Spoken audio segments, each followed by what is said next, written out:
Hello everyone, welcome to trending exam way to success. Myself Komal. As you know, हम आपके साथ लाए हैं समसामयिक घटना चक्र की सीरीज, और इस सीरीज में हम पॉलिटी को chapter wise previous year questions के थ्रू कवर करेंगे।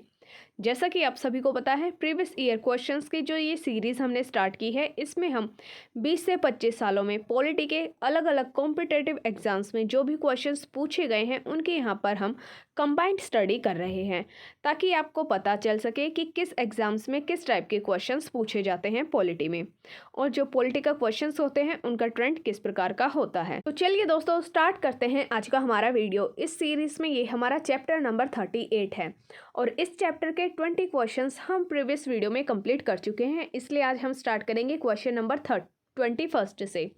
इसमें हम पढ़ेंगे स्थानीय स्वशासन के बारे में। आपने प्रीवियस वीडियो में देखा था कि जो 73rd और 74th अमेंडमेंट 1992 में किया गया था, 73rd अमेंडमेंट किया गया था ग्रामीण लेवल पर स्थानीय स्वशासन के लिए, और जो आपका 74th अमेंडमेंट किया गया था वह शहरी स्थानीय स्वशासन के लिए किया गया था।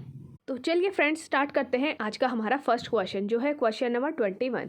ग्राम पंचायत के विषय में क्या सही नहीं है। यहाँ पर आपको 6 स्टेटमेंट दी गई हैं, और आपको बताना है कि ग्राम पंचायत के बारे में इनमें से कौन सी स्टेटमेंट इनकरेक्ट है। फर्स्ट, ग्राम पंचायत में अधिकतम 20 पंच होते हैं। जो सरपंच होते हैं वह उनकी संख्या 20 होती है मैक्सिमम, ये बिल्कुल करेक्ट है।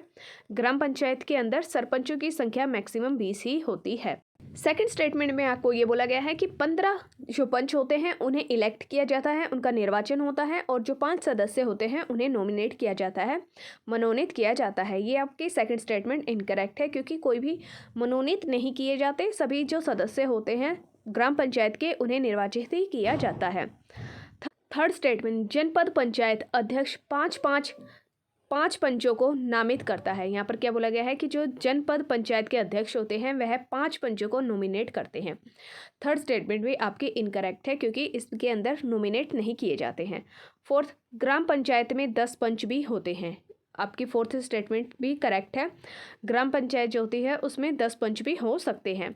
फिफ्थ में बोला गया है कि पंचों के निर्वाचन में समान मत आने पर लाट के द्वारा निर्णय लिया जाता है। तो यहाँ पर जो आपकी फिफ्थ स्टेटमेंट दी गई है वो भी करेक्ट है। पंचों के निर्वाचन, जब पंचों का इलेक्शन होता है तो अगर उसमें सबको एक समान ही वोट मिलते हैं तो लोट के द्वारा भी निर्णय लिया जा सकता है।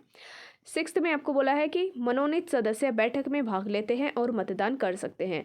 ग्राम पंचायत के जो नॉमिनेटेड सदस्य होते हैं वह बैठक में भाग भी लेते हैं और वोटिंग भी कर सकते हैं। तो ये सिक्स्थ स्टेटमेंट भी आपकी इनकरेक्ट है, क्योंकि इसमें मनोनीत सदस्य की बात की गई है, लेकिन ग्राम पंचायत में सदस्य को मनोनीत नहीं किया जाता है। सबके सब सदस्य जो होते हैं वह निर्वाचित होते हैं। तो यहाँ पर आपके सेकेंड, थर्ड और सिक्स्थ स्टेटमेंट आपकी इनकरेक्ट है। सेकंड, थर्ड और जो सिक्स्थ स्टेटमेंट है वो आपकी इनकरेक्ट है। तो यहाँ पर आपका ऑप्शन सी सही है। सेकंड, थर्ड और सिक्स्थ स्टेटमेंट आपकी इनकरेक्ट है। बाकी फर्स्ट, फोर्थ और फिफ्थ स्टेटमेंट आपकी बिल्कुल करेक्ट दी गई है। आगे इसके एक्सप्लेनेशन देखते हैं। ग्राम पंचायत ग्रामीण स्तर पर स्थानीय स्वशासन की सबसे छोटी इकाई होती है। छत्तीसगढ़ के पंचायत राज अधिनियम 1993 के प्रावधानों के तहत हर एक प्रत्येक ग्राम पंचायत क्षेत्र को कम से कम 10 और अधिक से अधिक 20 वार्डों में बांटा जाता है, और प्रत्येक वार्ड में एक पंच चुना जाता है। प्रत्येक ग्राम पंचायत में निर्वाचित पंच और एक सरपंच होता है। जो ग्राम पंचायत होती है उन हर एक ग्राम पंचायत के अंदर में निर्वाचित पंच होते हैं और एक सरपंच होता है, जो कि ग्राम पंचायत का मुखिया होता है। जो सरपंच होते हैं वह ग्राम पंचायत के मुखिया होते हैं। अतः स्पष्ट है कि आपकी सेकंड, थर्ड और फोर्थ स्टेटमेंट इनकरेक्ट है, क्योंकि तीनों के अंदर ही मनोनीत सदस्यों की बात की गई है, लेकिन ग्राम पंचायत में सभी सदस्य इलेक्ट होते हैं, नॉमिनेट नहीं होते, जबकि सभी सदस्य निर्वाचित होते हैं। उत्तर प्रदेश में पंचायती राज अधिनियम के प्रावधानों के अनुसार यहाँ ग्राम पंचायत में प्रधान के अतिरिक्त 9 पंचायत क्षेत्र की जनसंख्या 1000 होने पर 11, और जनसंख्या अगर 1001 से लेकर 2000 तक है तो 13 अतिरिक्त सदस्य होते हैं, और अगर जनसंख्या 2000 से लेकर 3000 तक है तो यहाँ पर 15 सदस्य होते हैं जिनका निर्वाचन होता है, यानी कि जो भी सदस्य होते हैं ग्राम पंचायत के, यहाँ पर आपको बताया गया है कि कितनी जनसंख्या के आधार पर कितने सदस्य होने चाहिए पंचायत के। और यहाँ पर यह भी बोला गया है कि सभी सदस्य निर्वाचित होते हैं, कोई भी ग्राम पंचायत का सदस्य नॉमिनेट नहीं किया जाता। क्वेश्चन नंबर 22, निम्नलिखित कार्यों में से कौन सा कार्य स्थानीय स्वशासन से संबंधित ही नहीं है। यहाँ पर आपको कुछ कार्य दिए गए हैं, कुछ मैनेजमेंट के बताए गए हैं और आपको बताना है कि इनमें से कौन सा ऐसा कार्य है जो कि स्थानीय स्वशासन का नहीं होता है। ऑप्शन ए जन स्वास्थ्य है, ऑप्शन बी स्वच्छता का प्रबंध करना, ऑप्शन सी जन उपयोगी सेवाएं देना और ऑप्शन डी लोक व्यवस्था का अनुरक्षण करना। तो यहाँ पर जो आपको ऑप्शन डी में दिया गया है लोक व्यवस्था का अनुरक्षण करना, ये स्थानीय स्वशासन का कार्य नहीं होता है, बल्कि बाकी जन स्वास्थ्य, स्वच्छता का प्रबंध करना और जन उपयोगी सेवाएं देना, ये तीनों आपके स्थानीय स्वशासन के कार्य होते हैं। तो यहाँ पर आपका ऑप्शन डी करेक्ट है। आगे इसके एक्सप्लेनेशन देखते हैं। लोक व्यवस्था का अनुरक्षण स्थानीय स्वशासन से संबंधित नहीं है। लोक व्यवस्था का अनुरक्षण राज्य सरकारों से संबंधित है। लोक व्यवस्था का अनुरक्षण करना राज्य सरकारों से संबंधित होता है, जबकि जन स्वास्थ्य, स्वच्छता का प्रबंधन, सड़कें और पुल आदि आर्थिक एवं सामाजिक विकास की योजनाएं बनाना, अग्निशमन आदि स्थानीय स्वशासन से संबंधित होते हैं। आर्टिकल 243 पंचायतों की शक्ति, प्राधिकारों और उत्तरदायित्वों से तथा आर्टिकल 243 नगरपालिकाओं आदि की शक्तियों, प्राधिकारों और उत्तरदायित्वों से संबंधित होते हैं। क्वेश्चन नंबर 23, निम्नलिखित में से कौन सा ऐसा कार्य है जो स्थानीय स्वशासन के अधिकार क्षेत्र में नहीं आता है। ऑप्शन ए सार्वजनिक स्वास्थ्य है, ऑप्शन बी स्वच्छता, ऑप्शन सी जन उपयोगी सेवा, ऑप्शन डी सार्वजनिक अनुशासन का रखरखाव करना और ऑप्शन ए उपयुक्त में से कोई नहीं या फिर एक से अधिक। तो यहाँ पर आपका ऑप्शन डी करेक्ट है। सार्वजनिक अनुशासन का रखरखाव करना यह स्टेट गवर्नमेंट के अंडर आता है, स्थानीय स्वशासन के अंदर में नहीं आता। तो यहाँ पर आपका ऑप्शन डी बिल्कुल करेक्ट है। बाकी सार्वजनिक स्वास्थ्य, स्वच्छता और जन उपयोगी ये सभी कार्य स्थानीय स्वशासन के अधिकार क्षेत्र में आते हैं। क्वेश्चन नंबर 24, भारत में इनमें से कौन सा विषय पंचायती राज संस्थाओं की शक्तियों के अंतर्गत नहीं आता है। यहाँ पर आपको चारों ऑप्शंस में कुछ अलग अलग विषय दिए गए हैं और आपको बताना है कि इनमें से कौन सा ऐसा विषय है जो कि पंचायती राज संस्थाओं की जो पावर है उसके अंतर्गत नहीं आता है। ऑप्शन ए भूमि सुधारों का क्रियान्वयन करना, तो ये जो है भूमि सुधारों का क्रियान्वयन ये पंचायती राज की संस्थाओं में आता है, लेकिन यहाँ पर आपको नहीं बताना है। ऑप्शन बी न्यायिक पुनः विरीक्षण, तो जुडिशियल रिव्यू पंचायती राज संस्थाओं के अधिकार के अंदर नहीं आता है, इनकी शक्तियों के अंतर्गत नहीं आता है। तो यहाँ पर आपका ऑप्शन बी करेक्ट है। आगे देखते हैं ऑप्शन सी में क्या दिया गया है। ऑप्शन सी है निर्धनता निवारण कार्यक्रमों का क्रियान्वयन करना, ये भी पंचायती राज के कार्य हैं और ऑप्शन डी इनमें से कोई नहीं। तो यहाँ पर आपका ऑप्शन बी करेक्ट है। न्यायिक जुडिशियल पंचायती राज संस्थाओं की शक्ति के अंतर्गत नहीं आता है। न्यायिक पुनर्विरीक्षण पंचायती राज संस्थाओं की शक्ति के अंतर्गत नहीं आता, यह न्यायपालिका की कोर्ट की पावर होती है। जुडिशियल रिव्यू जो होती है वह कोर्ट की पावर होती है, न्यायपालिका की शक्ति होती है।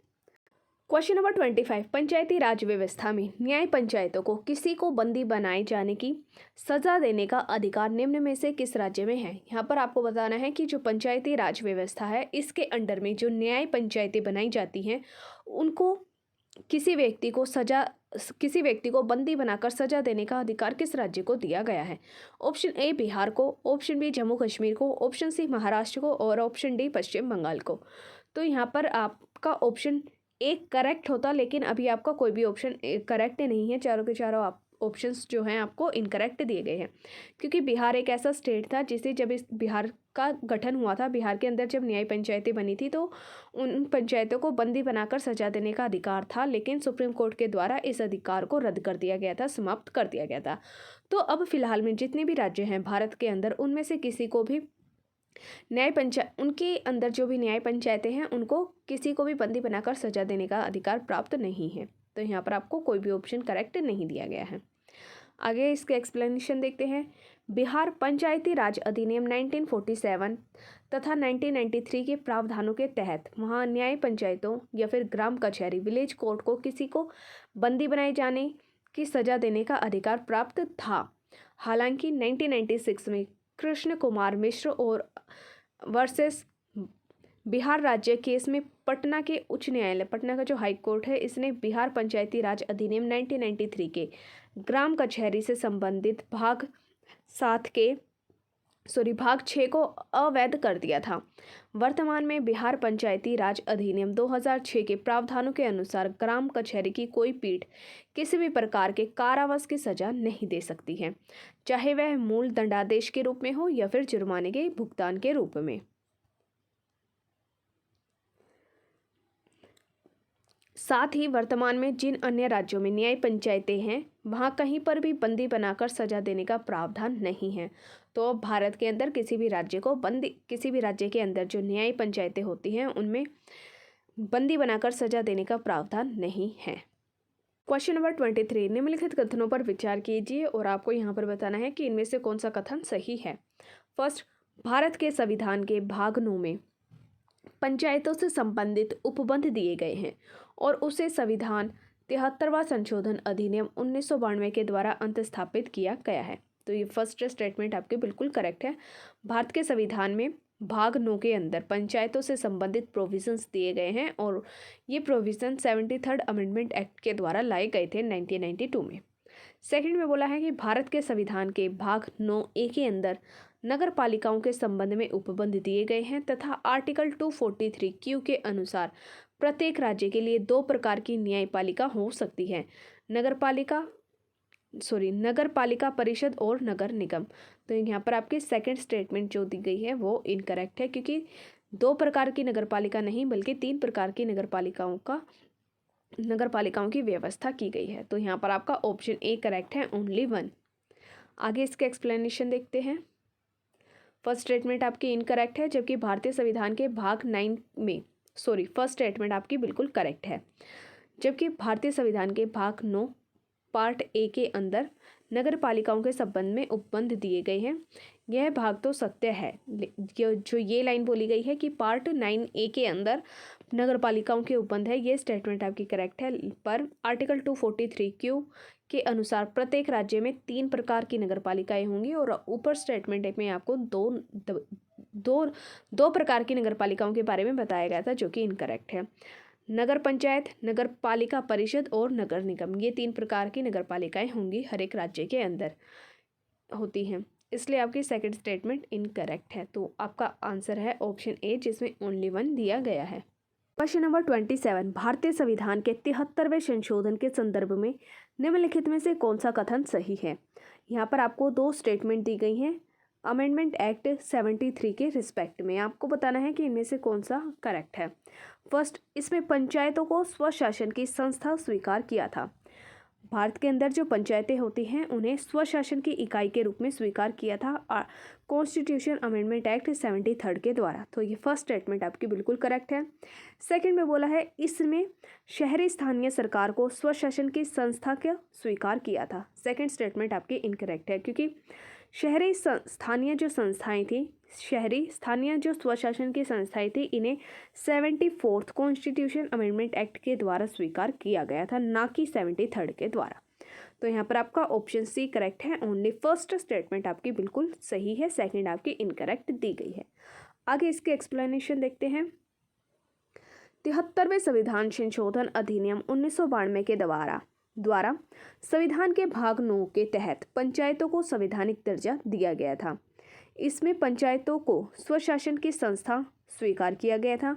वहीं 74वें संविधान संशोधन अधिनियम ये अमेंडमेंट भी 1992 में ही लाया गया था। इसके द्वारा शहरी स्थानीय सरकार को स्वशासन की संस्था स्वीकार किया गया था। इस संशोधन के द्वारा संविधान में एक नया भाग जोड़ा गया था, भाग 9A, जिसके तहत शहरी निकायों को संवैधानिक दर्जा प्रदान किया गया था। तो यहाँ पर आपके ऑप्शन सी करेक्ट है, जिसमें फर्स्ट स्टेटमेंट आपकी करेक्ट दी गई है और second incorrect. Question number 28, panchayat के चुनाव कराने के लिए निर्णय किसके द्वारा लिए जाते हैं। आपको यहाँ पर बताना है कि जो पंचायतों के चुनाव के कराने के लिए जो डिसीजंस लिए जाते हैं वह किसके द्वारा लिए जाते हैं। ऑप्शन ए केंद्र सरकार के द्वारा, ऑप्शन बी राज्य सरकार के द्वारा, ऑप्शन सी जिला के न्यायाधीश के द्वारा और ऑप्शन डी चुनाव आयोग के द्वारा। तो यहाँ पर आपका ऑप्शन बी करेक्ट है, स्टेट गवर्नमेंट के द्वारा पंचायतों के चुनाव के लिए निर्णय लिए जाते हैं। तो ऑप्शन बी आपका बिल्कुल करेक्ट है। आगे इसके एक्सप्लेनेशन देखते हैं। पंचायतें जो कि स्थानीय स्वशासन संस्थाएं होती हैं, इनको संविधान की 7वीं अनुसूची में राज्य सूची की प्रविष्टि 5 का विषय माना गया है। इस प्रकार पंचायत राज्य सरकार का विषय होती हैं। संविधान के आर्टिकल 243 क्लोज 3 के अनुसार किसी राज्य का विधानमंडल कानून बनाकर पंचायतों की संरचना के लिए उपबंध बना सकते हैं। साथ ही आर्टिकल 243 क्लोज 4 के अनुसार किसी राज्य का विधानमंडल कानून बनाकर विधि बनाकर पंचायतों के निर्वाचन इलेक्शन से संबंधित सभी विषयों के संबंध में उपबंध भी कर सकते हैं। राज्यों के द्वारा अपने पंचायती राज अधिनियम बनाए गए हैं, जिनके तहत पंचायतों के चुनाव कराने का निर्णय राज्य सरकार के द्वारा जो राज्य के निर्वाचन आयोग से लिया जाता है। जो ये डिसीजन है पंचायतों को, ये जो निर्णय लिया जाता है इलेक्शन से रिलेटेड, यह राज्य सरकार के द्वारा लिया जाता है और राज्य के निर्वाचन आयोग से इसमें एडवाइस ली जाती है। क्वेश्चन नंबर 29, संविधान के प्रावधानों के अंतर्गत पंचायत चुनाव कराने का निर्णय किसके द्वारा लिया जाता है? आपको बताना है कि भारतीय संविधान के जो प्रावधान है, प्रोविजंस हैं, उनके अनुसार पंचायतों के जो चुनाव कराने का डिसीजन है वह किसके द्वारा लिया जाता है? ऑप्शन ए केंद्र सरकार के द्वारा, ऑप्शन बी राज्य सरकार के द्वारा, ऑप्शन सी भारत के चुनाव आयोग के द्वारा और ऑप्शन डी राज्य के चुनाव आयोग के द्वारा। तो यहाँ पर आपका ऑप्शन बी करेक्ट है। पंचायत का चुनाव कराने का जो डिसीजन है वह राज्य सरकार के द्वारा लिया जाता है और राज्य की जो सरकारें होती हैं वह चुनाव आयोग, जो राज्य का चुनाव आयोग है, इनसे एडवाइस ले सकती है। तो भारतीय संविधान के प्रावधानों के अनुसार पंचायतों को चुनाव कराने का निर्णय राज्य की सरकारों के द्वारा लिया जाता है। तो यहाँ पर आपका ऑप्शन बी करेक्ट है। क्वेश्चन नंबर 30, पंचायती राज प्रणाली किस सूची में है? आप सभी को पता है कि भारतीय संविधान की जो 7वीं अनुसूची है उसके अंदर 3 सूचियों के बारे में बताया गया है। फर्स्ट नंबर पर केंद्र सूची आती है, सेकंड पर राज्य सूची और थर्ड नंबर पर आती है समवर्ती सूची। केंद्र सूची या फिर जिसे आप संघ सूची भी कह सकते हैं, इसके अंदर जितने भी विषय होते हैं उन पर कानून बनाने का अधिकार सेंट्रल गवर्नमेंट का होता है। राज्य सूची जो होती है उसके अंदर जो सब्जेक्ट्स होते हैं उन पर कानून बनाने का अधिकार स्टेट गवर्नमेंट का होता है और जो समवर्ती सूची के अंदर विषय दिए गए हैं उन पर कानून बनाने का अधिकार केंद्र सरकार और राज्य सरकार दोनों को होता है। लेकिन अगर ऐसे किसी कानून में विवाद उत्पन्न हो जाता है जो कि केंद्र और राज्य सरकार दोनों के द्वारा बनाया गया हो, तो जो केंद्र सरकार के द्वारा कानून बनाए जाते हैं वही प्रभाव में आते हैं, राज्य सरकार के द्वारा बनाए गए कानून प्रभाव में नहीं आते हैं। तो यहाँ पर आपसे पूछा गया है कि जो पंचायत राज प्रणाली है वह किस सूची के अंदर आती है? ऑप्शन ए संघ सूची, ऑप्शन बी राज्य सूची, ऑप्शन सी समवर्ती सूची और ऑप्शन डी उपयुक्त में से कोई नहीं। तो यहाँ पर आपका ऑप्शन बी करेक्ट है, राज्य सूची के अंदर आते हैं पंचायती राज प्रणाली। तो यहाँ पर आपका ऑप्शन बी बिल्कुल करेक्ट है। यहाँ पर आपका ऑप्शन बी करेक्ट है, राज्य सूची के अंदर आते हैं पंचायती राज प्रणाली। आगे देखते हैं क्वेश्चन नंबर 31, पंचायती राज विषय है। आपको बताना है कि जो पंचायती राज विषय है वह किस सब्जेक्ट, कौन सी सूची के अंतर्गत आते हैं? ऑप्शन ए समवर्ती सूची, ऑप्शन बी केंद्र की सूची पर, ऑप्शन सी राज्य की सूची पर और ऑप्शन डी विशेष अधिकारों की सूची पर। तो यहाँ पर आपका ऑप्शन सी करेक्ट है। भारतीय संविधान की जो 7वीं अनुसूची है उसके अंदर राज्य सूची के अंदर पंचायती राज के विषय आते हैं। तो यहाँ पर आपका ऑप्शन सी करेक्ट है।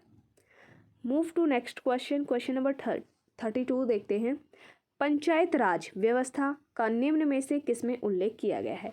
यहाँ पर भी आपसे सेम क्वेश्चन ही पूछा गया है कि पंचायती राज जो प्रणाली है, व्यवस्था है, उसके बारे में कौन सी सूची में उल्लेख किया गया है? ऑप्शन ए संघ सूची, ऑप्शन बी राज्य सूची, ऑप्शन सी समवर्ती सूची और ऑप्शन डी इनमें से कोई नहीं। ऑप्शन बी आपका करेक्ट है, राज्य सूची के अंदर पंचायती राज व्यवस्था का उल्लेख किया गया है। आगे देखते हैं क्वेश्चन नंबर 33,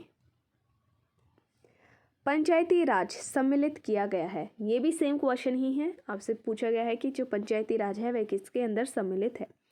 ऑप्शन ए संघ सूची में, ऑप्शन बी राज्य सूची में, ऑप्शन सी समवर्ती सूची में और ऑप्शन डी अवशिष्ट सूची में। तो यहाँ पर आपका ऑप्शन बी करेक्ट है, राज्य सूची के अंदर पंचायती राज सम्मिलित है। ऑप्शन बी करेक्ट है। नेक्स्ट क्वेश्चन देखते हैं, क्वेश्चन नंबर 34। पंचायत चुनाव होते हैं, जो पंचायत के चुनाव होते हैं वह कितने सालों में किए जाते हैं? ऑप्शन ए हर 4 साल में होते हैं, प्रत्येक 4 वर्षों में। ऑप्शन बी प्रत्येक 5 वर्षों में। ऑप्शन सी प्रत्येक 6 वर्षों में। और ऑप्शन डी सरकार की इच्छा अनुसार कभी भी हो सकते हैं। तो यहाँ पर आपका ऑप्शन बी करेक्ट है, हर 5 साल के बाद पंचायत के चुनाव होते हैं। तो यहाँ पर आपका ऑप्शन बी बिल्कुल करेक्ट है। आगे इसके एक्सप्लेनेशन देखते हैं। संविधान के आर्टिकल 243 ड के अनुसार पंचायतों की अवधि उनके प्रथम अधिवेशन, पंचायतों का जो पहला अधिवेशन होता है उस तारीख से लेकर 5 वर्ष तक होती है।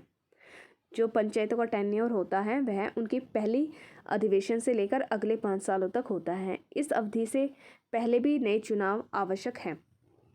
इस अवधि से पूर्व नए चुनाव आवश्यक हैं, यानी कि 5 साल का टाइम पूरा होने से पहले नए चुनाव करवा लिए जाने चाहिए। यदि राज्य के विधानमंडल के द्वारा पंचायत का समय पूर्व विघटन कर दिया जाए, अगर राज्य के विधानमंडल के द्वारा पंचायत का पहले ही 5 साल पूरा होने से पहले ही विघटन कर दिया जाता है तो विघटन की तारीख से 6 महीने से पूर्व नए चुनाव करवाए जाने चाहिए। तो यहाँ पर आपको बोला गया है कि जिस दिन पंचायत का विघटन किया जाता है उस तारीख से लेकर अगले 6 महीने के बीच में ही पंचायतों के लिए नए चुनाव करवाने आवश्यक होते हैं। और यहाँ पर आपको ये भी बताया गया है कि जो पंचायतें होती हैं अगर इनका 5 साल से पहले विघटन हो जाता है तो जितना टाइम इनका बचा होता है, उन 5 सालों का जो रिमेनिंग टाइम बचा होता है उसी के लिए न्यू इलेक्शंस होते हैं, पूरे 5 सालों के लिए नहीं होते हैं। यहाँ पर आपको एक छोटी सी बात को ध्यान में रखना है कि जो पंचायत होती हैं अगर उनका टाइम से पहले 5 साल से पहले विघटन हो जाता है तो जो रिमेनिंग टाइम होता है सिर्फ उसी के लिए न्यू इलेक्शंस होते हैं। जैसे कि अगर 5 साल के लिए कोई पंचायत का गठन हुआ है लेकिन उसका विघटन 2 साल के अंदर ही हो जाता है तो जो रिमेनिंग टाइम बचा है यानी कि 3 साल, जो नए चुनाव होंगे वो सिर्फ और सिर्फ 3 साल के लिए ही होंगे, पूरे 5 साल के लिए नहीं होंगे। जब ये 3 साल कंप्लीट हो जाएंगे तो जो नेक्स्ट इलेक्शंस होंगे वह 5 साल के लिए होंगे। और यहाँ पर एक और पॉइंट है जो इससे आपको ध्यान में रखना है। जैसे अगर किसी पंचायत का गठन 4.5 साल के अंदर, जैसे किसी की जो कोई पंचायत है अगर उसका विघटन 4.5 साल के बाद होता है तो जो रिमेनिंग सिर्फ 6 महीने बचे होते हैं उसके लिए न्यू इलेक्शंस की ज़रूरत नहीं होती है। क्वेश्चन नंबर 35, निम्न में से कौन एक पंचायतों से संबंधित नहीं है? यहाँ पर आपको बताना है कि इन 4 ऑप्शंस में से कौन सा ऑप्शन पंचायत से संबंधित नहीं है। ऑप्शन ए राज्य निर्वाचन आयोग पंचायतों का चुनाव संपादित करेगा। जो राज्य का स्टेट का जो इलेक्शन कमीशन होता है वह पंचायतों के लिए निर्वाचन कराएगा। ये बिल्कुल करेक्ट है और ये पंचायत से रिलेटेड भी है। ऑप्शन बी में बोला गया है संविधान का 74वां संशोधन अधिनियम, जो 74th अमेंडमेंट एक्ट है, कॉन्स्टिट्यूशन अमेंडमेंट एक्ट है, वह पंचायत से रिलेटेड नहीं है। तो यहाँ पर आपका ऑप्शन बी इनकरेक्ट है, क्योंकि जो 74th कॉन्स्टिट्यूशन अमेंडमेंट एक्ट है यह शहरी स्थानीय स्वशासन से रिलेटेड है, ना कि पंचायतों से। जो आपका कॉन्स्टिट्यूशन अमेंडमेंट एक्ट 73rd है वह पंचायत से रिलेटेड है। ऑप्शन सी सभी पंचायतों का कार्यकाल 5 वर्ष निर्धारित किया गया है। ये ऑप्शन बी आपका करेक्ट है, पंचायतों का कार्यकाल 5 साल का निर्धारित किया गया है। ऑप्शन डी में बोला गया है कि एक पंचायत के भंग होने के 6 महीने के अंदर नए चुनाव कराए जाने चाहिए। ऑप्शन डी भी आपका बिल्कुल करेक्ट है।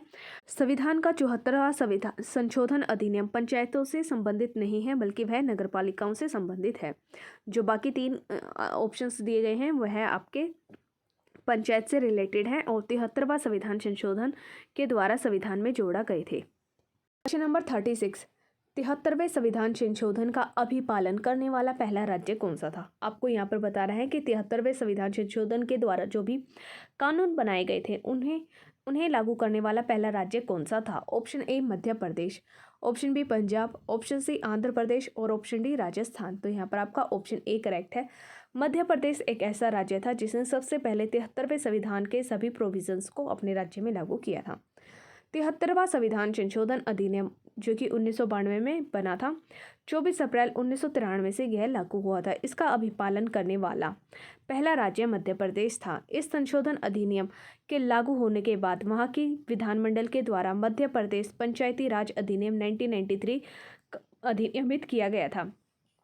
जब 1993 में 73वां संशोधन अधिनियम लागू हो गया था, तो इसके बाद सबसे पहले मध्य प्रदेश के द्वारा ही पंचायती राज अधिनियम 1993 कानून बनाया गया था, जिसके तहत 1994 में मध्य प्रदेश में पंचायत चुनाव आयोजित की गई थी। पंचायत चुनाव आयोजित की मध्य प्रदेश में 1994 में पंचायतों के लिए चुनाव आयोजित किए गए थे। क्वेश्चन नंबर 37, भारत में राष्ट्रीय पंचायत दिवस कब मनाया जाता है? आपको बताना है कि भारत के अंदर जो राष्ट्रीय पंचायत दिवस है वह किस दिन मनाया जाता है।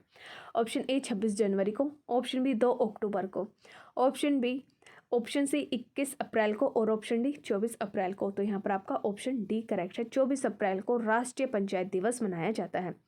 73वां संविधान संशोधन अधिनियम जो कि 1992 में बना था, यह 24 अप्रैल 1993 से लागू हुआ था और इसीलिए 24 अप्रैल को राष्ट्रीय पंचायत दिवस मनाया जाता है, क्योंकि जो ये अधिनियम था यह 24 अप्रैल 1993 से लागू हुआ था। तो इसी दिन की याद में राष्ट्रीय पंचायत दिवस मनाया जाता है। क्वेश्चन नंबर 38, 1992 में अधिनियमित नए पंचायती राज बिल में पहले से हटकर नए अनेक प्रावधान हैं।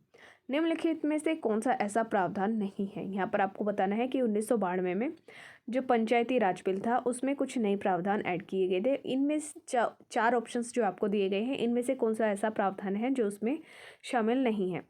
ऑप्शन ए, अन्य क्षेत्र के साथ साथ कृषि, ग्रामीण और विकास, प्राथमिक शिक्षा और सामाजिक वानिकी क्षेत्र में अनेक सम्मिलित दायित्व। ऑप्शन बी, सभी पदों के लिए उनके रिक्त होने पर निर्वाचनों का आज्ञापरक किया जाना। ऑप्शन सी, पंचायतों में 1/3 पदों के लिए महिलाओं का संवैधानिक प्रतिनिधित्व। और ऑप्शन डी, पंचायतों के सदस्यों के लिए नियमित पारिश्रमिक ताकि उनकी समय पाबंदी और जवाबदेही सुनिश्चित हो। तो यहाँ पर आपका ऑप्शन डी करेक्ट है। ये पंचायती राज अधिनियम में शामिल नहीं है। आपका ऑप्शन डी बिल्कुल करेक्ट है। आगे इसके एक्सप्लेनेशन देखते हैं। पंचायतों के सदस्यों के लिए नियमित पारिश्रमिक का प्रावधान 73rd कॉन्स्टिट्यूशन अमेंडमेंट एक्ट 1992 में नहीं है। बाकी जो आपको अदर प्रोविजंस दिए गए हैं वो सभी 73rd कॉन्स्टिट्यूशन अमेंडमेंट एक्ट के प्रावधान हैं। क्वेश्चन नंबर 39, यहाँ पर आपको एसर्शन और रीजन का क्वेश्चन दिया गया है। पंचायतों के प्रधान, प्रमुख और अध्यक्ष के पदों में महिलाओं के लिए, जिनमें अनुसूचित जाति और अनुसूचित जनजाति और पिछड़ी जाति की महिलाएं भी सम्मिलित हैं, आरक्षण से उनके क्रियाकलाप में एक सुस्पष्ट परिवर्तन आया है। यहाँ पर आपको बोला गया है कि पंचायतों के जो प्रधान होते हैं, प्रमुख होते हैं और अध्यक्ष होते हैं, इनके लिए जो पोस्ट होती है उनमें जो फीमेल्स होती हैं, चाहे वह एससी कैटेगरी से हों, चाहे एसटी से हों, चाहे पिछड़े ओबीसी कैटेगरी से हों, उनके अंदर आरक्षण से रिलेटेड कुछ क्रियाकलाप के अंदर चेंजेस आए हैं। तो ये आपका आपकी जो एजर्शन दी गई है वो बिल्कुल करेक्ट है। आगे इसका रीज़न देखते हैं। रीज़न में आपको यहाँ पर दिया गया है कि ग्रामीण क्षेत्रों में महिलाएं इस आरक्षण की मांग लंबे समय से कर रही थी। तो ये आपको जो रीज़न दिया गया है वो इनकरेक्ट है। तो यहाँ पर आपका ऑप्शन सी सही है, जिसमें एजर्शन सही है और जो रीज़न दिया गया है वो इनकरेक्ट है। इसके एक्सप्लेनेशन देखते हैं। 73वें संविधान संशोधन 1992 के द्वारा पंचायतों को संवैधानिक दर्जा दिया गया था। इसमें आर्टिकल 243 क्लोज 4 के तहत पंचायतों में अनुसूचित जातियों और अनुसूचित जनजातियों के लिए आरक्षण की व्यवस्था की गई थी, जिनमें कम से कम 1/3 स्थान जो होते हैं वह संबंधित जातियों जनजातियों की महिलाओं के लिए रिजर्व किए गए थे। साथ ही प्रत्येक पंचायत में प्रत्यक्ष डायरेक्ट निर्वाचन से भरे जाने वाले कुल स्थानों में से 1/3 स्थान जिनके अंतर्गत अनुसूचित जाति और अनुसूचित जनजाति की महिलाओं के लिए आरक्षित स्थानों की संख्या भी शामिल होती है, इनमें महिलाओं के लिए आरक्षित किए गए थे। इस आरक्षण से स्थानीय स्वशासन के स्तर पर महिलाओं में काफ़ी जागरूकता भी आई थी। इसलिए आगे जो एजर्शन दिए गए हैं वो करेक्ट है, लेकिन जो इसका रीज़न दिया गया है वो इनकरेक्ट है, क्योंकि भारत में ग्रामीण स्वशासन संस्थाओं में महिला आरक्षण की मांग महिलाओं के द्वारा किसी आंदोलन से नहीं हुई थी। तो जो भारत के अंदर पंचायतों में महिलाओं को रिजर्वेशन दिया जाता है वह किसी भी आंदोलन का कारण नहीं है, ऐसी मांग महिलाओं के द्वारा नहीं की गई थी। क्वेश्चन नंबर 40, पंचायती राज संस्थाओं में महिलाओं के लिए आरक्षित स्थानों सीटों के संदर्भ में निम्नलिखित में से कौन सा कथन सही है? यहाँ पर आपको 2 स्टेटमेंट दी गई हैं और आपको बताना है कि पंचायती राज संस्थाओं में जो महिलाओं के लिए सीटें रिजर्व की जाती हैं उस रिस्पेक्ट में इनमें से कौन सी स्टेटमेंट करेक्ट है। फर्स्ट, इसका प्रावधान संविधान के आर्टिकल 243 क्लोज डी सब क्लोज 3 के अंदर किया गया है। सेकंड स्टेटमेंट यह है आरक्षण आर्टिकल 334 में विनिर्दिष्ट अवधि की समाप्ति पर प्रभावी नहीं रहेगा। यहाँ पर क्या बोला गया है कि अगर आर्टिकल 343 के अंदर जो भी निर्दिष्ट दिए गए हैं उनका जब टेन्योर खत्म हो जाएगा तो जो ये प्रावधान है यह प्रभाव में नहीं रहेगा। तो ये सेकंड स्टेटमेंट आपकी इनकरेक्ट है। यहाँ पर आपकी बस फर्स्ट स्टेटमेंट ही करेक्ट है। तो आपका ऑप्शन ए सही है, ओनली 1। आपका आंसर ऑप्शन ए है, ओनली 1। आगे इसके एक्सप्लेनेशन देखते हैं। भारतीय संविधान के भाग 9 के तहत आर्टिकल 243 क्लोज डी सब क्लोज 3 के अनुसार अर्थात आर्टिकल 243 सब क्लोज 3 इसके अंतर्गत पंचायती राज संस्थाओं में महिलाओं के लिए स्थान आरक्षित किए गए हैं, जिसके तहत प्रत्येक पंचायत में प्रत्यक्ष निर्वाचन के द्वारा भरे जाने वाली स्थानों की कुल संख्या में कम से कम 1/3 स्थान महिलाओं के लिए रिजर्व किए जाएंगे। इस प्रावधान पर आर्टिकल 334 में विनिर्दिष्ट अवधि की समाप्ति का कोई भी प्रभाव नहीं होगा। आर्टिकल 334 के अंतर्गत जो दिया गया है वो है लोकसभा और राज्य की विधानसभाओं में अनुसूचित जाति और अनुसूचित जनजातियों के आरक्षण और एंग्लो इंडियन समुदाय के मनोनयन नॉमिनेशन से संबंधित अवधि का वो प्रावधान दिया गया है। इस अवधि को समय समय पर बढ़ाया भी जाता है। और यहाँ पर आपको क्या बोला गया है कि आर्टिकल 104 संविधान संशोधन अधिनियम जो कि 2019 में किया गया था, इसके प्रावधानों के अधीन अब जो एंग्लो इंडियंस को नॉमिनेट किया जाता था उसे निष्प्रभावी बना दिया गया है। तो एंग्लो इंडियंस को अब नॉमिनेट नहीं किया जाता है। और जो आर्टिकल 334 है इसके प्रोविजंस पर कोई भी प्रभाव नहीं पड़ता है आर्टिकल 243 क्लोज डी सब क्लोज डी का। क्वेश्चन नंबर 41, संविधान के 73rd अमेंडमेंट में पंचायती राज के क्षेत्र में निम्नलिखित में से कौन सा एक प्रस्तावित नहीं किया गया है। यहाँ पर जो आपको 4 ऑप्शंस में बताया गया है इनमें से आपको ये बताना है कि इनमें से कौन सा प्रोविज़न ऐसा है जो कि कॉन्स्टिट्यूशन अमेंडमेंट एक्ट 73 में नहीं दिया गया है। ऑप्शन ए, सभी निर्वाचित ग्रामीण जो स्थानीय निकाय होते हैं उनमें सभी स्तरों पर तीनों लेवल पर 30% सीटें महिलाओं के लिए आरक्षित रखी जाएंगी। तो जो आपका ऑप्शन ए है वो आपका इनकरेक्ट है, क्योंकि यहाँ पर 30% की बात की गई है। जो फीमेल्स के लिए सीटें रिजर्व की जाती है वह 1/3 की जाती है, 30% नहीं की जाती। ऑप्शन बी में दिया गया है कि पंचायती राज संस्थाओं के लिए संसाधनों के नियंत्रण के लिए राज्य अपने अपने वित्त आयोगों का गठन करेंगे।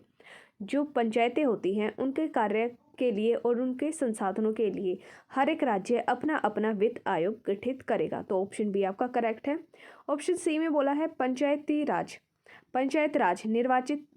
राज के लिए जो कार्यकर्ता इलेक्ट होंगे, निर्वाचित होंगे, वह अपने पद पर कार्य करने के लिए अयोग्य हो जाएंगे अगर उनकी 2 से अधिक संतानें होंगी। तो ये ऑप्शन सी भी आपका इनकरेक्ट है, क्योंकि ऐसा कोई provision 73rd constitution amendment act में नहीं दिया गया है।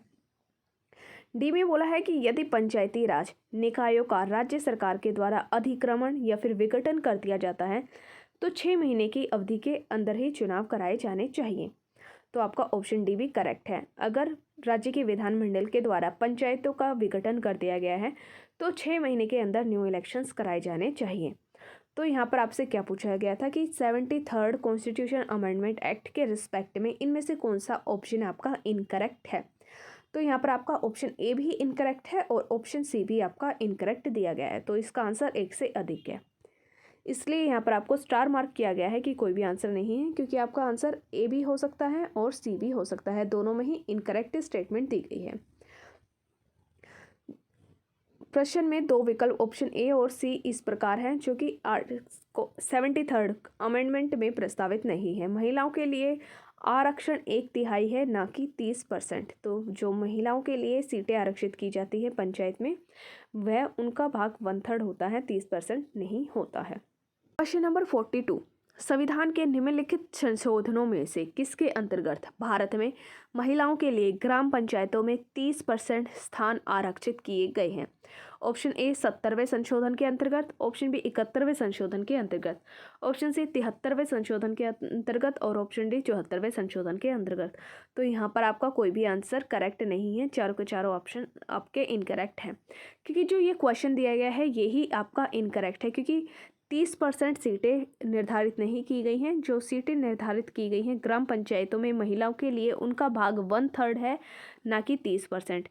तो 1/3 सीटें रिजर्व की जाती हैं 73rd कॉन्स्टिट्यूशन अमेंडमेंट एक्ट के द्वारा की 73rd कॉन्स्टिट्यूशन अमेंडमेंट एक्ट में ये प्रोविज़न दिया गया है कि 1/3 सीटें रिजर्व की जाएंगी फीमेल्स के लिए ग्राम पंचायतों में। तो यहाँ पर आपका कोई भी आंसर नहीं होगा, क्योंकि ये क्वेश्चन ही इनकरेक्ट दिया गया है। आगे देखते हैं क्वेश्चन नंबर 43।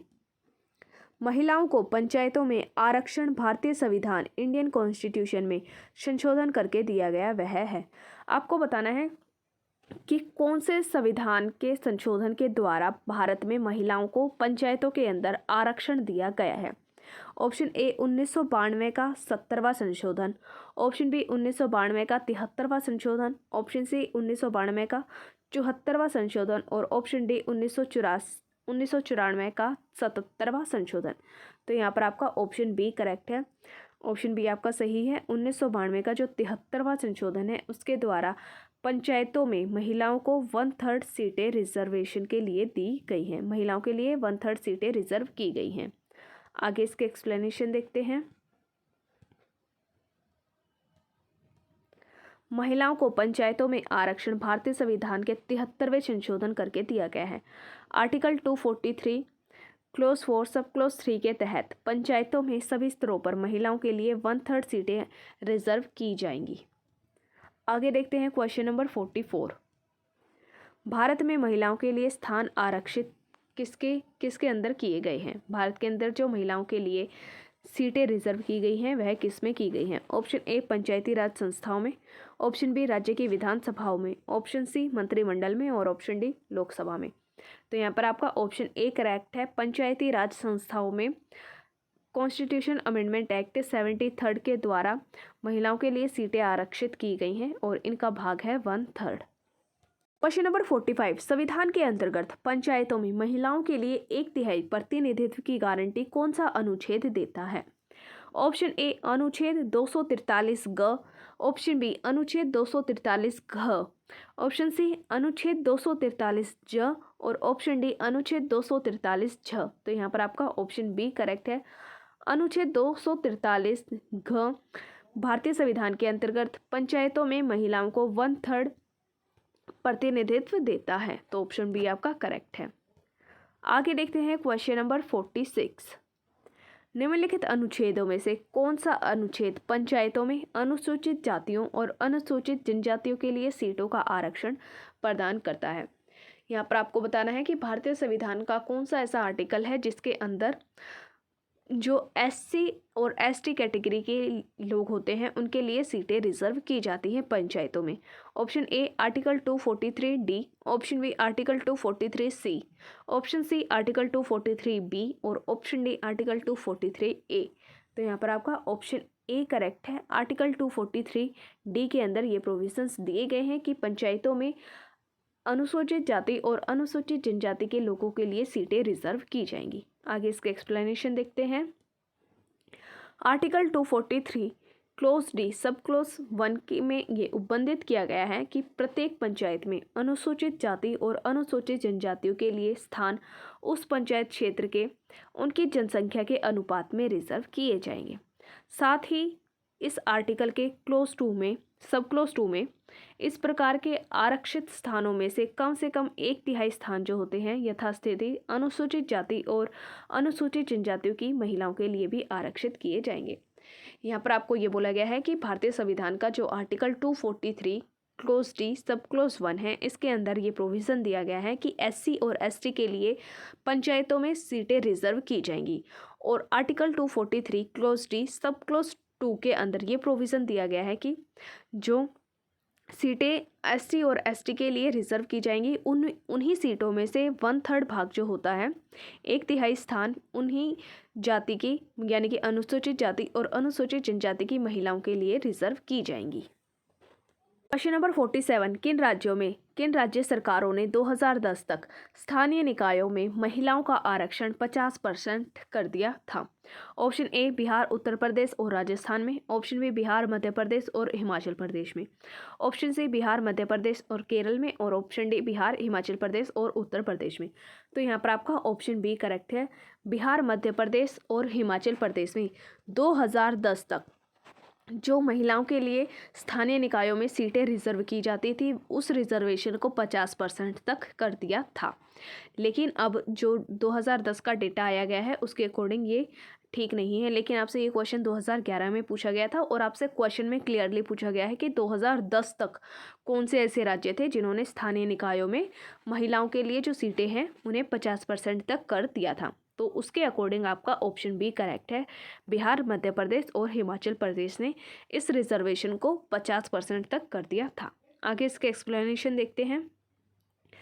बिहार, मध्य प्रदेश और हिमाचल प्रदेश में महिलाओं को 50% आरक्षण स्थानीय निकायों में प्रदान किया गया था, परंतु वर्तमान में अगर आप एट प्रेजेंट की कंडीशन देखें तो केंद्रीय पंचायती राज जो मंत्रालय है इसके द्वारा सितंबर 2020 में एक विज्ञप्ति जारी की गई थी। उसके अनुसार आंध्र प्रदेश, केरल, छत्तीसगढ़, झारखंड, महाराष्ट्र, ओडिशा, राजस्थान, असम, गुजरात, कर्नाटक, सिक्किम, तमिलनाडु, तेलंगाना, उत्तराखंड, पश्चिम बंगाल, पंजाब और त्रिपुरा, ये सभी ऐसे राज्य हैं जिनमें महिलाओं के लिए जो सीटें हैं वह 50% तक रिजर्व कर दी गई हैं।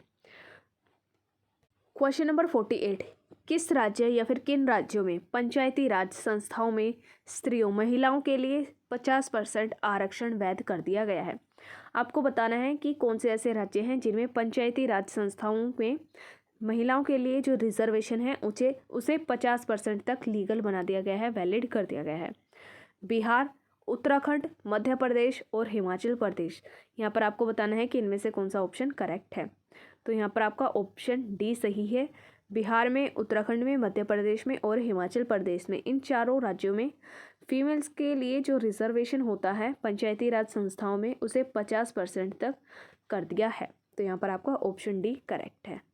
आगे देखते हैं क्वेश्चन नंबर 49, उत्तर प्रदेश में पंचायती राज संस्थाओं में महिलाओं के लिए आरक्षित स्थानों की संख्या कितनी है? यहाँ पर आपको बताना है कि यूपी के अंदर फीमेल्स को जो रिजर्वेशन दिया जाता है पंचायती राज संस्था में उसकी संख्या कितनी है? ऑप्शन ए कुल स्थानों का 1/3।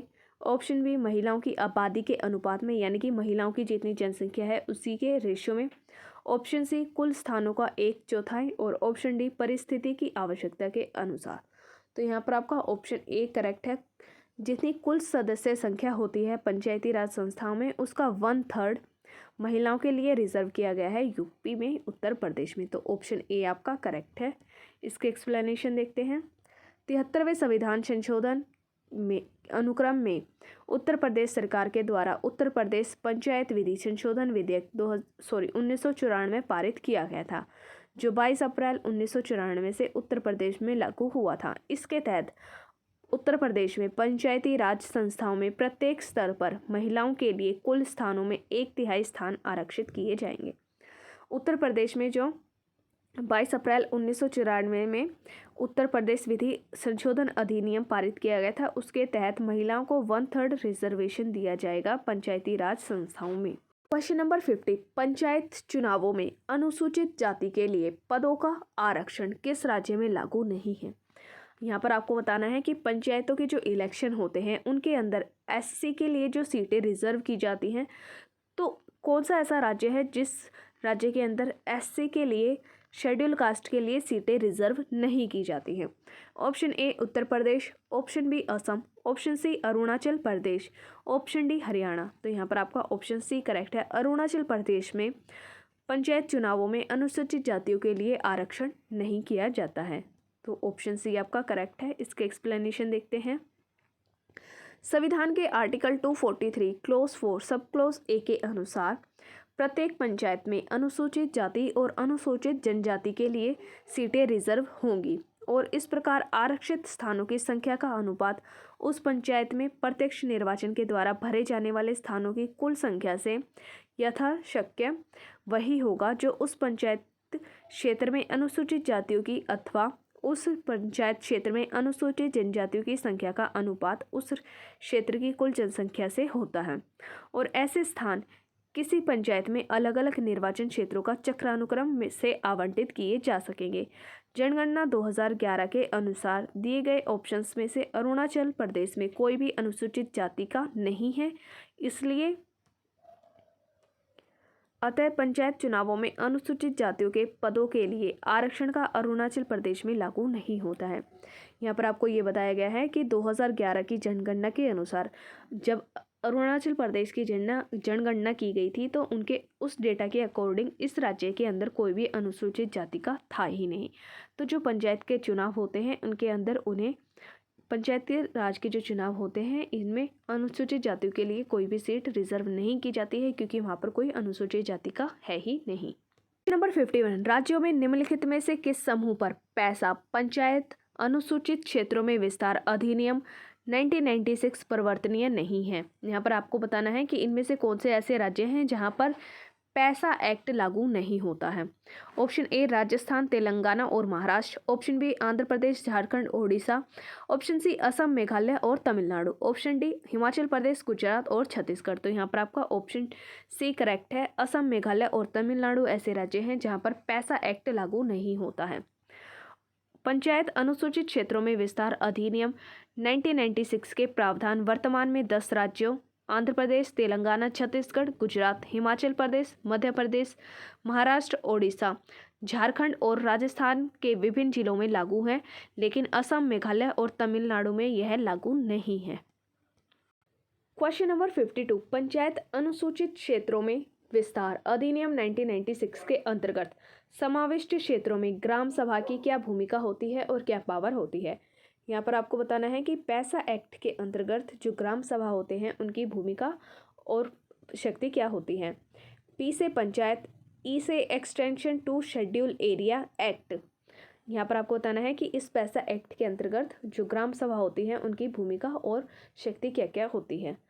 यहाँ पर आपको 3 स्टेटमेंट दी गई हैं और आपको बताना है कि इनमें से कौन सी करेक्ट है। फर्स्ट नंबर पर ग्राम सभा के पास अनुसूचित क्षेत्र में भूमिका हस्तांतरण रोकने की शक्ति होती है। ग्राम सभा के पास पावर होती है कि वह अनुसूचित क्षेत्रों में जो एरिया शेड्यूल एरिया डिक्लेयर कर दिए गए हैं उनकी भूमि को ट्रांसफ़र करने से रोका जाए, ये पावर होती है ग्राम सभा के पास। सेकंड में बोला गया है कि ग्राम सभा के पास लघु वन उपज का स्वामित्व भी होता है। कुछ छोटे से एरिया में जो ग्राम सभा होती है वह लघु वन उपज कर सकती है। थर्ड में बोला गया है कि अनुसूचित क्षेत्रों में किसी भी खनिज के लिए खनन का पट्टा और पूर्वेक्षण लाइसेंस प्रदान करने के लिए ग्राम सभा की अनुशंसा आवश्यक होती है। थर्ड स्टेटमेंट यहाँ पर इनकरेक्ट है। यहाँ पर आपका ऑप्शन बी सही है जिसमें फर्स्ट और सेकंड स्टेटमेंट करेक्ट दी गई है। आगे इसके एक्सप्लेनेशन देखते हैं। पंचायत अनुसूचित क्षेत्रों में विस्तार अधिनियम 1996 के अंतर्गत समाविष्ट क्षेत्रों में ग्राम सभा के पास लघु वन उपजों में स्वामित्व के साथ साथ अनुसूचित क्षेत्रों में भूमि के हस्तांतरण पर प्रतिबंध लगाने की शक्ति होती है। अनुसूचित क्षेत्रों में लघु खनिजों माइनर मिनरल्स के लिए खनन का पट्टा और लाइसेंस प्रदान करने के लिए ग्राम सभा की अनुमति की आवश्यकता होती है, परंतु अन्य खनिज के खनन के संदर्भ में ग्राम सभा की अनुशंसा की आवश्यकता नहीं होती है। तो जो लघु खनिज होते हैं उनको पट्टे पर देना और उनके लिए लाइसेंस देना, ये पावर होती है ग्राम सभा। इसके लिए ग्राम सभा की अनुमति चाहिए होती है, लेकिन जो अदर खनिज होते हैं उनके लिए ग्राम सभा की रिकमेंडेशंस नहीं चाहिए होती है।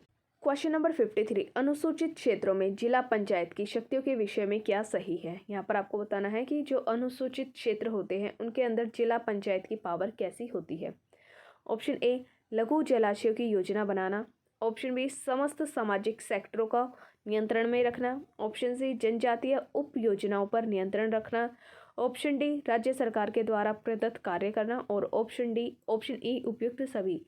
तो जो यहाँ पर सभी कार्य दिए गए हैं वह सभी जिला पंचायत की शक्तियों के अंतर्गत आते हैं। तो यहाँ पर आपका ऑप्शन ई आपका करेक्ट है। लघु जो जलाशय होते हैं उनके ऊपर योजना बनाना, सभी सामाजिक सेक्टरों पर नियंत्रण रखना, सभी जनजाति उपयोजनाओं पर नियंत्रण रखना और राज्य सरकार के द्वारा जो भी कार्य दिए जाते हैं उनको संचालन करना, ये सभी अनुसूचित क्षेत्रों में जिला पंचायत की शक्तियों के अंतर्गत आते हैं। आगे इसके एक्सप्लेनेशन देखते हैं। छत्तीसगढ़ के पंचायत राज अधिनियम 1993 के अंतर्गत अनुसूचित क्षेत्रों में जिला पंचायत की जो शक्तियां हैं वे इस प्रकार हैं। लघु जलाशयों के लिए योजना बनाना, समस्त सामाजिक सेक्टरों पर नियंत्रण रखना, जनजातीय उपयोजनाओं पर नियंत्रण रखना और राज्य सरकार के द्वारा दिए गए कार्यों को करना। आगे देखते हैं क्वेश्चन नंबर 54। ग्राम सभा का अभिप्राय क्या होता है? जो ग्राम सभा होती है उसका अभिप्राय क्या होता है, अर्थ क्या होता है? ऑप्शन ए, एक पंचायत क्षेत्र के लोग। ऑप्शन बी, जिला अधिकारी से अभिसूचित विशिष्ट लोग।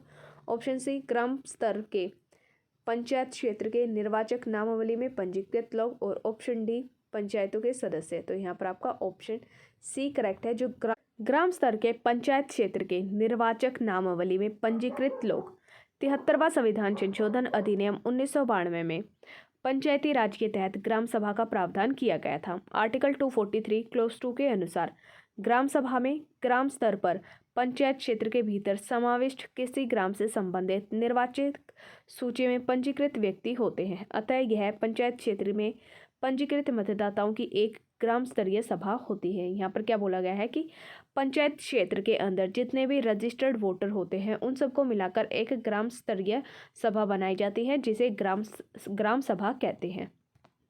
क्वेश्चन नंबर 55, ग्राम सभा के विषय में क्या सही नहीं है? यहाँ पर आपको कुछ स्टेटमेंट्स दी गई हैं और आपको बताना है कि ग्राम सभा के बारे में इनमें से कौन सी इनकरेक्ट है। फर्स्ट, ग्राम सभा की बैठक में 1/10 गणपूर्ति आवश्यक होती है, ये करेक्ट है। सेकंड, ग्राम सभा की बैठक में 1/3 महिलाओं की उपस्थिति आवश्यक होती है, ये भी करेक्ट है। थर्ड, गणपूर्ति के लिए सरपंच और पंच उत्तरदायी होते हैं, ये भी करेक्ट स्टेटमेंट है। फोर्थ में दिया गया है कि गणपूर्ति न होने पर ग्राम सभा की बैठक स्थगित की जा सकती है, तो ये भी आपकी स्टेटमेंट करेक्ट है। फिफ्थ, स्थगित सम्मेलन में भी गणपूर्ति आवश्यक होती है, जो स्थगित सम्मेलन होता है उसके अंदर भी गणपूर्ति आवश्यक होती है, ये इनकरेक्ट है। सिक्स्थ में दिया गया है कि स्थगित सम्मेलन में गणपूर्ति न होने पर भी बजट पारित किया जा सकता है, तो ये भी आपकी इनकरेक्ट है। सेवंथ, स्थगित सम्मेलन में गणपूर्ति न होने पर भी लेखा संपरीक्षा प्रतिवेदन पारित किया जा सकता है, तो सेवंथ स्टेटमेंट भी आपकी इनकरेक्ट है। यदि ग्राम सभा की लगातार 5 बैठकों में गणपूर्ति न हो तो सरपंच को पदत्याग करना पड़ता है, तो यहाँ पर आपकी ये जो स्टेटमेंट है ये करेक्ट है। तो यहाँ आपकी 3 स्टेटमेंट जो हैं वो इनकरेक्ट दी गई हैं, 5th, 6th और 8th स्टेटमेंट, और यही आपका आंसर है। तो यहाँ पर आपका ऑप्शन डी करेक्ट है, जिसमें 5th, 6th और 7th स्टेटमेंट आपकी इनकरेक्ट है।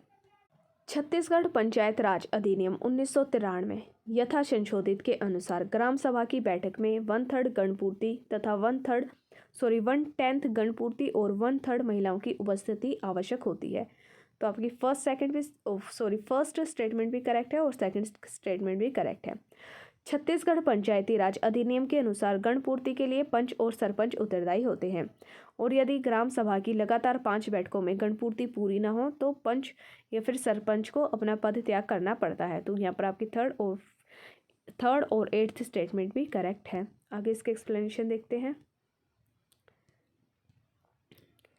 छत्तीसगढ़ पंचायत राज अधिनियम के अनुसार गणपूर्ति न होने पर ग्राम सभा की बैठक स्थगित की जा सकती है, तो 4th स्टेटमेंट है वो भी सही है। उक्त अधिनियम के अनुसार स्थगित सम्मेलन बैठक में गणपूर्ति आवश्यक नहीं होती है, ये स्टेटमेंट इनकरेक्ट है। इस अधिनियम के अनुसार बजट पारित और लेखा संपरीक्षा प्रतिवेदन पारित करने के लिए ग्राम सभा की बैठक में गणपूर्ति आवश्यक अनिवार्य होती है, ये स्टेटमेंट भी आपकी इनकरेक्ट दी गई है। तो चलिए दोस्तों, इस चैप्टर को हम यहीं पर कंप्लीट करते हैं। इसमें जो और भी बचे हुए क्वेश्चंस हैं उन्हें हम नेक्स्ट वीडियो में कवर करेंगे। अगर आपको यहाँ तक कोई डाउट आया हो तो आप उसे कमेंट सेक्शन में पूछ सकते हैं, और अगर आपको वीडियो पसंद आया हो तो प्लीज़ वीडियो को लाइक करें, शेयर करें और चैनल को सब्सक्राइब करें। थैंक